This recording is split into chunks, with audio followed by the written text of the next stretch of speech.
ബ്രേക്ക്ഫാസ്റ്റും ചെറിയ മേക്കപ്പൊക്കെ കഴിഞ്ഞ് ഞങ്ങൾ നേരെ ഫ്ലാറ്റിൽ നിന്ന് ഇറങ്ങി. അപ്പോൾ എൻ്റെ കൂടെ ഉള്ളത് അഹനയാണ്. അവളെ കുഞ്ഞു എന്ന് പറഞ്ഞാലാണ് എല്ലാവരും അറിയത്തുള്ളൂ. പ്രത്യേകിച്ച് നാട്ടിൽ കുഞ്ഞു എന്ന് ആ പേരിലാണ് അവൾ അറിയപ്പെടുന്നത് തന്നെ.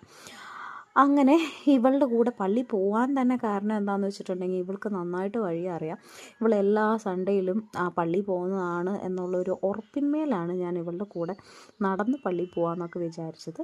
പക്ഷേ ഇതിൻ്റെ ട്വിസ്റ്റ് എന്താണെന്ന് വെച്ചിട്ടുണ്ടെങ്കിൽ ഏതൊരു ജംഗ്ഷൻ വന്നാലും, അയർലൻഡിലെ ഏതൊരു ജംഗ്ഷൻ വന്നാലും ഇവൾക്ക് ഡൗട്ടാണ് ഏത് വഴിക്കൂടെ പോകണം, ഈ വഴിക്കൂടെ പോകണം, ആ വഴിക്കൂടെ വേണം. എന്നിട്ട് അവൾ എന്നോട് ചോദിക്കും ഏത് വഴിക്കൂടെ പോകണം. ആദ്യമായിട്ട് അയർലൻഡിൽ വന്നിട്ട് ഒന്നും അറിയാത്ത എന്നോടാണ് ഇവൾ ഈ ചോദ്യം ചോദിക്കണേന്ന് നിങ്ങൾ ഓർക്കണം.